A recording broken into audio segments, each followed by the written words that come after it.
Skybound Entertainment is a massive company created by Robert Kirkman, who made The Walking Dead and Invincible, to name a few many high-selling comic books and TV shows. I'm a huge fan of The Walking Dead. I've bought all the comics and I've watched the whole show. I think Robert Kirkman is a genius for what he's done there. I've never watched Invincible, but that's definitely on my bucket list, especially with Omni-Man being released into Mortal Kombat. That's something I saw recently, so definitely looking forward to reading that. But I would say Robert Kirkman is probably my favourite comic book creator, if not up there, and my favourite entity of comics, and to be fair, my favourite franchise in a whole is Transformers. Last year the news came out that Skybound and Robert Kirkman have bought the rights to Hasbro's biggest properties, Transformers and G.I. Joe. Initially I was actually sad about this because it meant that IDW were losing the license for Transformers, and I thought what they did with the comics was just brilliant, and especially the classic Transformers More Than Meets the Eye comic, the one everyone knows and loves because it is just that good, is my favourite comic book series of all time.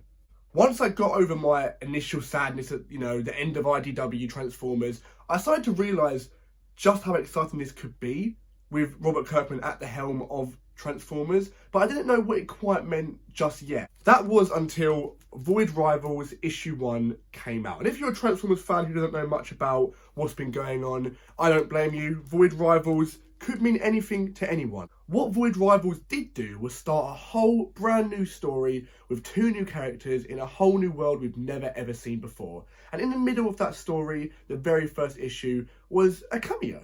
But not just any cameo, it was a cameo of Jetfire, the Autobot or the unaffiliated Cybertronian. Nonetheless, it was a Transformer in this comic. This was huge because it wasn't a Transformers comic, it was a brand new comic made by Robert Kirkman, and Jetfire had appeared in it. And at the very end of the issue, the big announcement was made. Void Rivals was the first instalment in a shared universe containing and headlining the shared properties of Transformers and G.I. Joe called the ENERGON Universe. One issue is all it took for me to be completely hooked and completely sold that Skybound Entertainment taking Transformers into the future was the right idea. Since then, we've had Void Rivals issues 1 to 4, with Void Rivals issue 5 due for release at the end of October. I've got a subscription to the series from Forbidden Planet, not a sponsor, but I would love for them to sponsor me. But I just want to say, it's been brilliant. Robert Kirkman is smashing it so far, and the stories featured 2 Cybertronians. I won't mention who else has been in there because of spoiler reasons themselves. I encourage you to go and read the comic. It's amazing. And after many, many months of waiting, the start of October saw this. Transformers issue 1. It is just beautiful. Written and drawn by Daniel Warren Johnson, someone who's worked with Skybound in the past and someone who, like Robert Kirkman, is a huge fan of Transformers. I've seen a couple people online say they didn't like the first issue of Transformers, but the general consensus, and my consensus, is that it is amazing. The first issue had twists, it had shocks, it had surprising moments. Them 3 kind of the same things, aren't they? What it had in abundance was quality. And for someone who, other than the movies, which are a very sore point for most Transformers fans, at least the Michael Bay movies, for someone who's seen Transformers kind of be a fluctuating medium, not always getting the attention it deserved, not always getting any attention at all in the media, to see a whole universe being put into it by Robert Kirkman himself and the massive Skybound company, one of the biggest comic book companies out there, you could argue, is just a dream come true. That being said, it doesn't guarantee success. Not everyone can replicate the formula. Not everyone can make their own new formula and do what they want to do with it. Not everyone can just take the Transformers IP and make it into something good. We've had 4 issues of Void Rivals and 1 of Transformers, and so far you just have to admit they've smashed it. The future is so exciting. Cobra Commander and Duke, 2 G.I. Joe comics, are coming out at the turn of the year. These will be my first ever introduction to G.I. Joe and that industry. I've never ever got involved with it, but in this shared universe with the Transformers, the ENERGON universe, I will be buying every single comic there is to buy. And I know I'm not the only one. I've seen all over Reddit, all over Twitter /X, everywhere I look, people are just full of positivity for this new series, and it's been so long since we've had some really exciting continuous news in the Transformers franchise, obviously not including Rise of the Beast, the amazing brand new movie that I've actually got the Steelbook 2 that came the other day. How about that? That's pretty cool, isn't it? That's just prime. And yeah, as I was saying, other than the movie, which obviously we're waiting to hear any kind of further news on, we haven't had a continuous, this is what we've got, it's going to go on for this long, since the IDW Comics. And now we've got 2 ongoing comics, Void Rivals and Transformers, with no end date. Cobra Commander and Duke are limited runs, they're 5 issues each, and then following that, I think they're going to go into a whole G.I. Joe ongoing themselves, and I'm down for it. So the question in the title of the video is the Enon Universe the future of Transformers? And it's a very interesting concept because not actually everyone agrees with a shared universe. We've obviously seen Marvel do it with the MCU really successfully. They've sold hundreds of thousands of millions of pounds from the MCU, and since then, the whole idea of a shared universe has kind of boomed.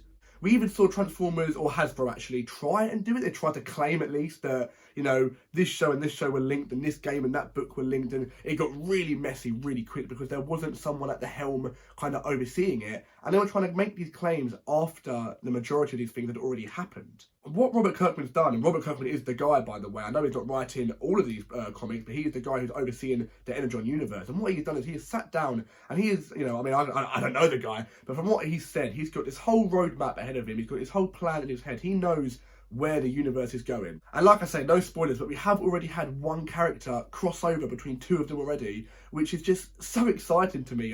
I really like Marvel, I really like the MCU, and I think the shared universe is brilliant. It allows you to have 30, 40 movies and TV shows and follow one continuous long story while looking at so many different characters and stories within this massive story. And for me anyway, I'm a lifelong Transformers fan who's really sometimes wish we got more pure quality to the product, because it is such a massive product with so much potential, and sometimes it grates me beyond belief that it feels like this show or this comic book or this game is just to sell the toys. And the toys are amazing, don't get me wrong, I love the toys, I'll collect these figures till the day I die probably. I think they are amazing, but sometimes I want someone to sit down and go, we want to make a good story. We don't want to make an Optimus Prime or a Bumblebee figure out of these comics and these games and these books. We want to make a story about the Transformers because we like the product, we feel passionate about these characters, and we want to tell an amazing story. And to me anyway, that is what it looks like Robert Kirkman is doing so far, and every single future issue that comes with this, I can't wait for. When the IDW comics came out, I was way behind the curve. I didn't really get into comics until probably 2015, and by that point IDW were 10 years actually in fact into their run. So I was buying the trade volume paperbacks, I was buying the as opposed to the actual issues, I was buying the big collections, so I was never there month by month kind of thing. And this is the first time ever I've been here month by month. I've got a subscription like I said, and every month on release day I go to my post box and it's there, it's waiting for me, and it's such an excitement to it, release day, and you get the comics and you get the letters at the back and the little note from the author, and these things are really making to me feel like I'm part of a great community here in the Enon Universe. Myself and other fans I've seen online, just full of excitement and energy, and Transformers is being spoken about again, which hadn't happened for God knows how long. And what might be not the most shocking part of all, but the most pleasantly surprising part of all, is these comics, these issues, these Void Rivals, Transformers, they are selling like you would not believe it. In a day and age when comic book sales are on the decline for the most part, and in a day and age where getting a comic book to sell month in, month out is extremely hard. And to be fair, since the history of comics was started, you've seen thousands of comic book runs end early, thousands of series cut short because they're just not selling enough. And these comics are selling like wildfire. Transformers issue 1 sold 115,000 copies, based on a website I saw, a pretty accurate one, and it actually sold out. Whatever the figure was, this is confirmed, it sold out before it was even released. The amount of copies that must have been sent to all the shops in the world all got pre-ordered. A second printing was announced with a brand new cover before it got released. That's obscene. Void Rivals issue 1 had about 7 reprints. It's gone back into the reprints about 7 times. And obviously that one has also got 100,000 plus sales on issue 1. Not sure about issue 2, 3 and 4 that are out yet, but the first issues of each one have sold over 100,000 copies each, which in the comic book industry is ridiculously good. The fundamentals are here. They've got a brand new story in Void Rivals. They've got the classic Transformers written by Daniel Warren Johnson, a critically acclaimed comic book writer might I add, and the first issue has gone down amazingly. They've still got G.I. Joe to come. They've got a plan for the future. The quality has been amazing. The sales have been amazing. The hype has been amazing. Skybound Entertainment are the future of Transformers. And when this was first announced, I truly didn't know if I'd be saying that. Obviously, before IDW had the Transformers IP, it was Dreamwave who had them. They actually ended up going bust and breaking down as a company, and that's why they had to give that up. Ultimately, I was concerned that Skybound, a company that had so many other products, including The Walking Dead, one of the biggest products in the world, wasn't going to have the time and care to really put a lot into Transformers. So if when that first got announced, you told me they'd have a shared universe written and overseen by Robert Kirkman with a brand new title and the Transformers title and G.I. Joe, I never would have believed you. The future is in safe hands. I can't wait to see what happens. You will be seeing more videos like this as we catch up on what has been going on in the Enon Universe, especially when big moments happen. From the looks of things, we've got years of this ahead of us, years of good quality content. I can't wait for more. I can't wait for what happens next. Void Rivals issue 5 comes out in October at the end of it. Transformers 2 comes out in November. Then at the turn of the year, we've got the 2 G.I. Joe titles. What more can I ask for? The only thing I can ask for is more and more and more, so I can carry on making these videos for you guys. And if you have enjoyed this video, please do give a like and consider subscribing. It really helps the channel to grow as well. If you're a fan of the Enon Universe, Transformers, G.I. Joe, Robert Kirkman, anything like that, leave a comment below and let me know what you think of this brand new thing going on. I, for one, am giving it 5 stars so far. Can't ask for anything more. I really hope you have enjoyed watching this video. If you have, please do consider liking and subscribing. It really helps the channel to grow. And I'll see you all in the next video. Goodbye.